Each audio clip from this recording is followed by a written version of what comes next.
أعوذ بالله من الشيطان الرجيم بسم الله الرحمن الرحيم فلما بلغ معه السعي قال يا بني إني أرى في المنام أني أذبحك فانظر ماذا ترى قال يا أبت افعل ما تؤمر ستجدني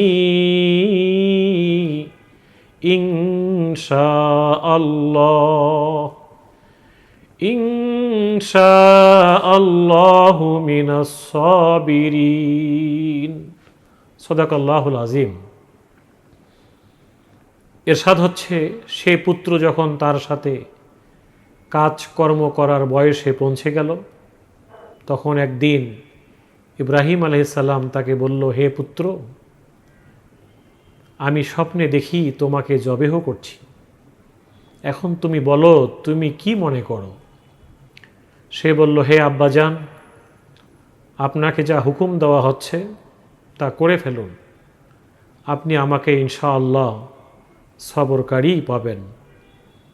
When the boy reached the age to work with him, one day Abraham said to him, O my little son, I have dreamed that I am sacrificing you. Now tell me what you think of it. He said, my dear father, do as you are being commanded. You will find me, if Allah so wills, of the patient. সম্মানিত ভাই এবং বোনেরা, আসসালামু আলাইকুম ওয়া রাহমাতুল্লাহি ওয়া বারাকাতুহু। আমি আপনাদের সামনে আজ সূরা আস-সাফফাতের 102 নম্বর আয়াত অর্থসহ তেলাওয়াত করেছি। এই আয়াতটিতে যে বিষয়টি আমাদের কাছে পরিষ্কার হয় সেটা হলো, ইব্রাহিম আলাইহিস সালাম তার সন্তানকে আল্লাহর পথে উৎসর্গ করার প্রস্তাব দিলেন। এটি হলো আয়াতের বিষয়বস্তু। আরেকটি বিষয় হলো, কিভাবে একজন বাবা তার সন্তানকে এরকম একটা প্রস্তাব দিতে পারেন।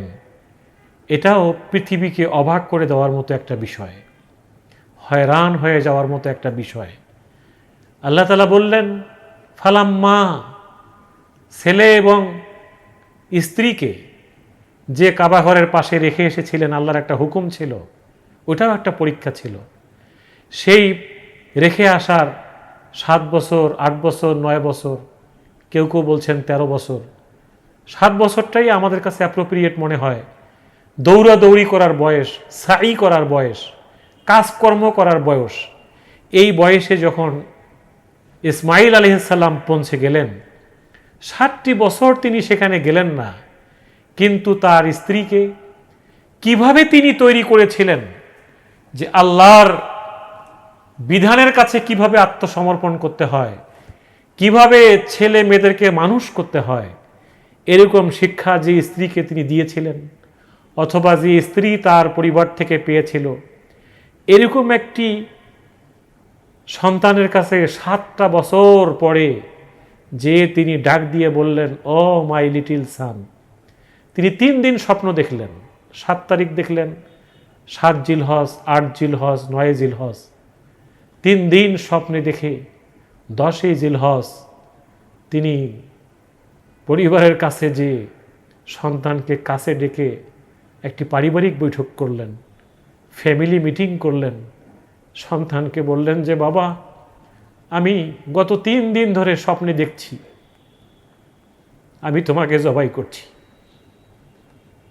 স্পষ্ট কথা, আযবাহুক, আমি তোমাকে জবাই করছি। ইন্নী আরা ফিল মানাম, আমি স্বপ্নে দেখেছি আমি তোমাকে জবাই করছি। কিভাবে এই ফ্যামিলির মধ্যে তিনি এই প্রস্তাবটা দিলেন, বিষয়টা বুঝে আসে না।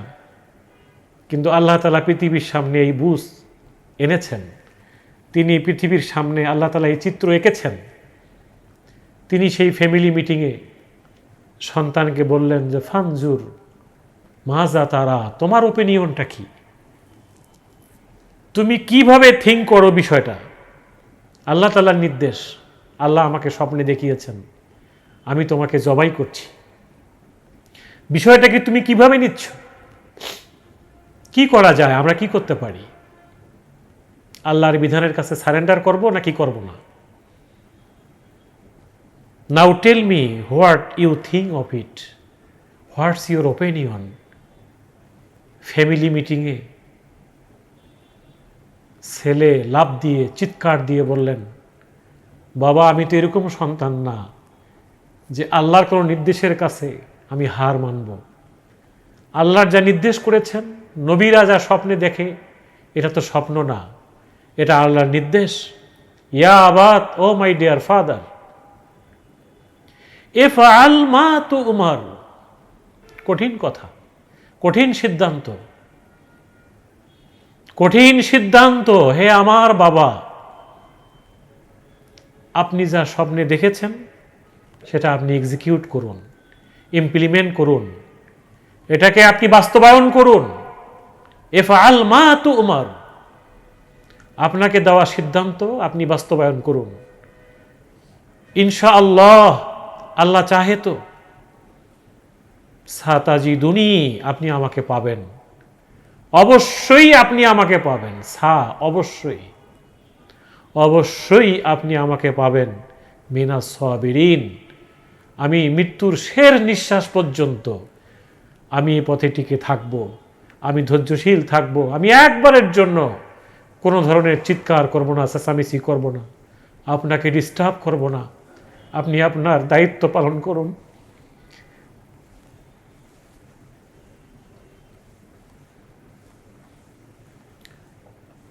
একটি কঠিন সিদ্ধান্ত।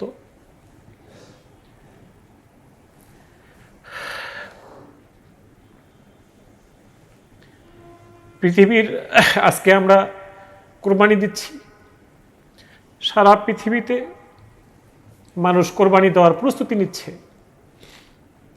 আমরা এরকম একটি সময় এই আয়াতটি এনেছি।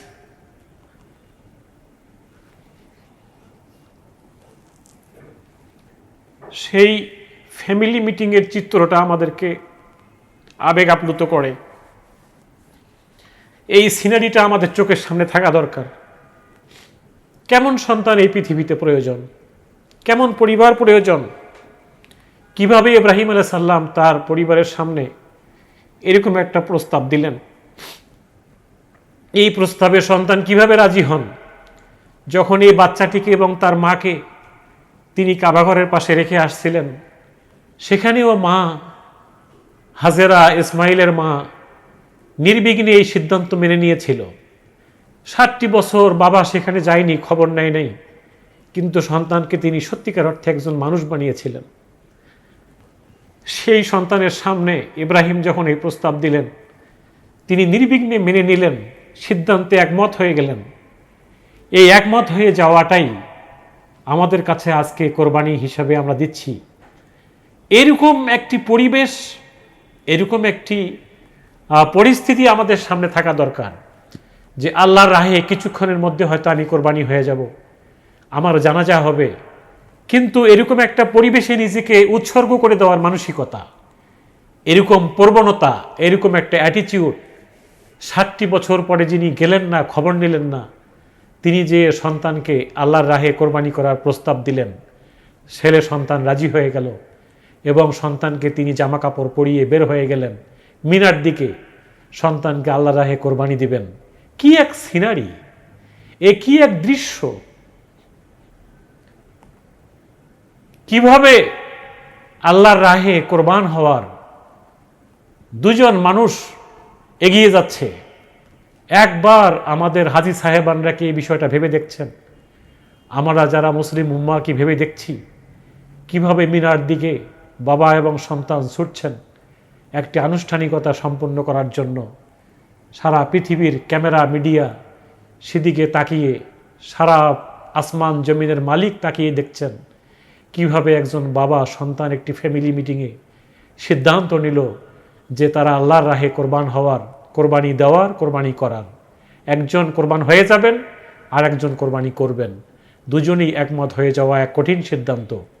উভয়েই নির্বিঘ্নে নিশ্চিন্তে এই নির্দেশ মেনে নিলেন। আল্লাহ তাআলা আমাদের সকলকে আল্লাহর এই নির্দেশগুলো এভাবে মেনে নেওয়ার তৌফিক দান করুক। ওমা তৌফিক ইল্লা বিল্লাহ। আসসালামু আলাইকুম ওয়া রাহমাতুল্লাহ।